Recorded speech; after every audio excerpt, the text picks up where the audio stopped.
नमस्कार दोस्तों, dear mathematician आपका स्वागत है। आज का जो हमारा क्वेश्चन है वो क्लास 10 के मैथ के एक्सरसाइज 1.1 के उदाहरण 4 है और चैप्टर का नाम है वास्तविक संख्याएं। तो ये देखिए इस क्वेश्चन में क्या दिया गया है। यहाँ देखिए क्वेश्चन में दिया गया है कि एक मिठाई विक्रेता के पास 420 काजू की बर्फियां और 130 बादाम की बर्फियां हैं। यहाँ देखिए क्वेश्चन बोला जा रहा है कि एक मिठाई विक्रेता है जिसके पास जो है 420 काजू की बर्फियां हैं और 130 जो है बादाम की बर्फियां हैं। तो यहाँ पर जो है काजू की बर्फियों की संख्या को जो है हम लोग के मान लेते हैं। तो के बराबर कितना है, तो 420 है। इसी तरह से जो है बादाम की बर्फियों की संख्या जो है हम b मान लेते हैं। तो बादाम की बर्फियों की संख्या कितना दिया गया है, तो 130 दिया गया है। अब इसके बाद देखिए वह इनकी ऐसी ढेरियां बनाना चाहती है कि प्रत्येक ढेरी में बर्फियों की संख्या समान रहे तथा ये ढेरियां बर्फी के परात में न्यूनतम स्थान घेरे। यहाँ देखिए क्वेश्चन बोला जा रहा है कि इन बर्फियों को जो है एक ढेरी के रूप में रखना है। किसमें, तो एक परात में। यहाँ देखिए यहाँ पे लिखा हुआ है परात। तो परात क्या होता है, तो एक थाल होता है। तो इन बर्फियों को जो है ढेरी के रूप में जो है थाल में रखना है और प्रत्येक जो ढेरी होगा, मतलब जैसे कि रखेंगे हम लोग ऐसे बर्फी को इस टाइप से, तो ढेरी में जो है प्रत्येक काजू और बादाम की बर्फियों की संख्या जो है क्या होना चाहिए, तो समान होना चाहिए। और ये बर्फियों का ढेरी जो है थाल में जो है न्यूनतम स्थान छेके। मतलब अगर ढेरियां जो है कम रहेगा, मतलब न्यूनतम रहेगा, तब जो है थाल में जो है वो स्थान भी कम छेकेगा। अब देखिए इस काम के लिए प्रत्येक ढेरी में कितनी बर्फी रखी जा सकती है। मतलब थाली में जो हम लोग ढेरी सजा रहे हैं, थाल में जो ढेरी हम लोग सजा रहे हैं, तो उस काम के लिए जो है प्रत्येक ढेरी में जो है कितना जो है बर्फी रखी जा सकती है। मतलब बर्फियों की संख्या जो है प्रत्येक ढेरी में हम लोग को निकालना है, चाहे वो काजू का बर्फी हो चाहे वो बादाम की बर्फी हो। प्रत्येक ढेरी में जो है बर्फियों की संख्या जो है समान होना चाहिए। तो इसके लिए जो है हम लोग को जो है इन दोनों का जो है एचसीएफ निकालना होगा। मतलब अगर हमें बर्फियों की संख्या जो है समान रखना होगा ढेरी में, तब जो है इन दोनों का क्या करना पड़ेगा, तो एचसीएफ निकालना होगा। तो एग्जाम के लिए जो है पहले हम लोग थोड़ा लिख लेते हैं। तो यहाँ देखिए हल। तो दिया गया है कि काजू की बर्फियों की संख्या, काजू की बर्फियों की संख्या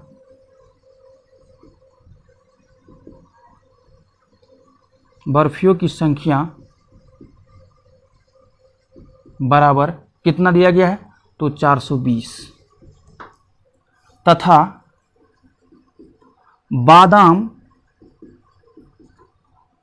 की बर्फियों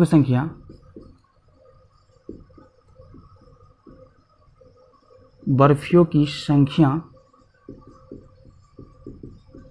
बराबर कितना, तो 130। अब देखिए चूंकि हम लोग को जो है बर्फियों की संख्या जो है प्रत्येक ढेरी में जो है समान रखना है, तो इसके लिए जो क्या करना पड़ेगा, तो इन दोनों का जो है एचसीएफ निकालना होगा। तो यहाँ देखिए चूंकि प्रत्येक काजू और बादाम की बर्फियों की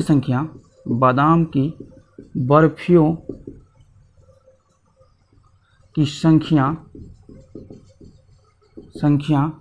ढेरी में समान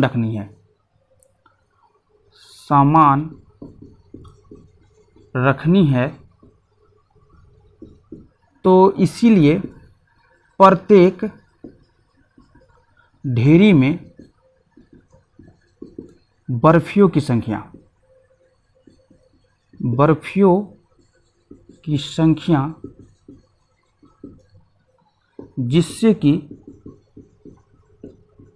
जिससे कि ढेरों की संख्या न्यूनतम हो, तो इसके लिए जो है क्या करना पड़ेगा, तो बराबर एचसीएफ किसका, तो 420, 130। मतलब इन दोनों का जो है महत्तम समावर्तक निकालना होगा। अब देखिए जब ढेरियों का संख्या जो है न्यूनतम होगा, तो उनके द्वारा जो स्थान छिका गया होगा वो भी क्या होगा, तो कम होगा या फिर न्यूनतम होगा। तो इसको भी जो लिख लेते हैं। जब ढेरियों की संख्या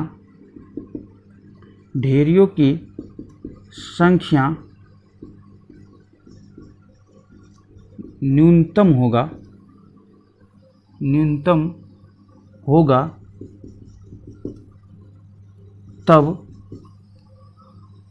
ढेरियों द्वारा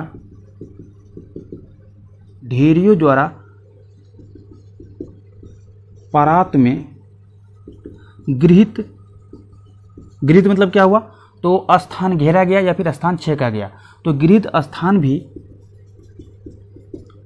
स्थान भी न्यूनतम होगा।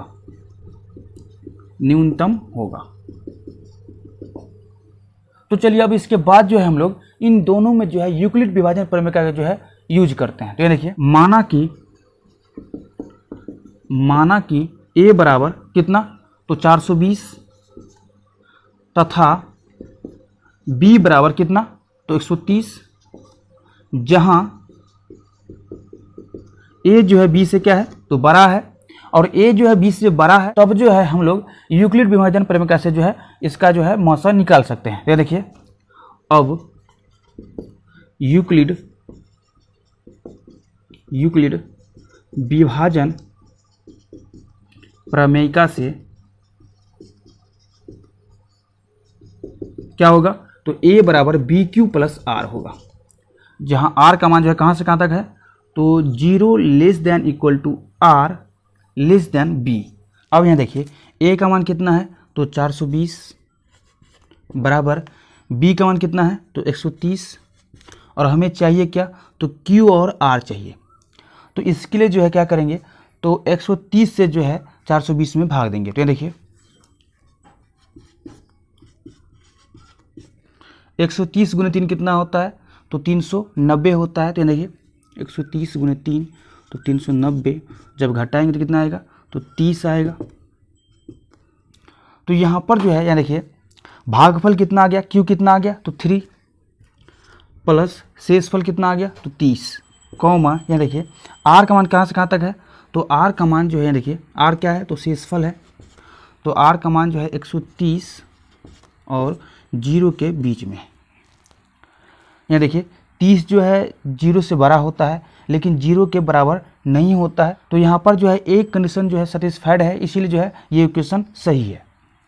अब यहाँ देखिए यूक्लिड विभाजन प्रमेय के अनुसार जो है जब तक r का मान जो है 0 नहीं आ जाता है तब तक जो है ये प्रोसेस चलता रहेगा। तो अब अगला प्रोसेस जो है किसके बीच में होगा, तो ये 130 और 30 के बीच में होगा। तो यहाँ देखिए तो 130 बराबर क्या होगा, तो यहाँ देखिए 30 गुने q का मान कितना होगा, तो इसके लिए जो है क्या करना पड़ेगा, तो 30 से जो है 130 में भाग देना होगा। तो देखिए 30 चौका कितना होता है, तो 120, और ये कितना देगा 10। तो यहाँ पर जो है q का मान कितना है, तो 4 है, प्लस शेष कितना आ गया, तो 10, कॉमा, और ये 10 जो है किसी बीच में है, तो ये देखिए 0 less than equal to 10 less than 30, मतलब r का मान जो है किसी बीच में होना चाहिए, तो 0 और b के बीच होना चाहिए। आवश्यकता अनुसार जो है r का मान 0 भी हो सकता है।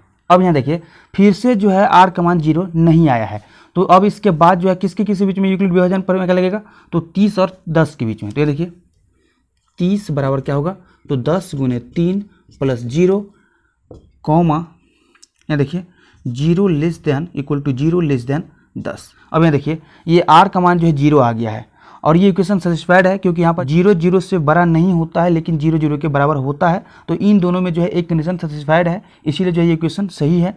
अब यहाँ देखिए यहाँ पर जो है r का मान 0 है, तो यहाँ से आगे जो है अब यूक्लिड विभाजन प्रमेय का नहीं लगाएंगे। तो इसका मतलब जो है ये 10 जो है क्या आ गया, तो 420 और 130 का मौसा आ गया, मतलब HCF आ गया। तो इसको जो है लिख लेते हैं कि अतः HCF ऑफ 420, 130 बराबर कितना, तो 10। और ये 10 क्या है, तो ये 10 जो है प्रत्येक ढेरी में बादाम और काजू के बर्फियों की संख्या है। तो ये देखिए यहाँ पर जो है 10 बना लेते हैं कि मान लेते हैं कि एक ढेरी में जो है कितना बर्फी है, तो 10 है।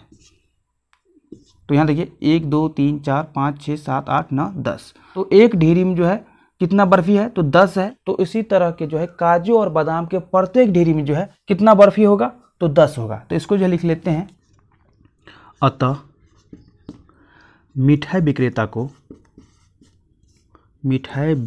को ढेरी में काजू और बादाम काजू और बादाम की 10-10 बर्फियां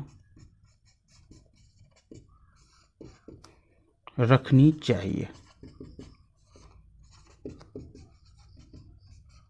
तो ये जो है अपना आंसर आ गया। तो हम उम्मीद करते हैं कि आपको जो है इस क्वेश्चन का सोल्यूशन बहुत ही अच्छा समझ में आया होगा। तो अभी के लिए इतना ही। इस वीडियो को ज़्यादा से ज़्यादा शेयर कीजिए और अभी तक इस चैनल को सब्सक्राइब नहीं किया तो सब्सक्राइब कर लीजिए। धन्यवाद।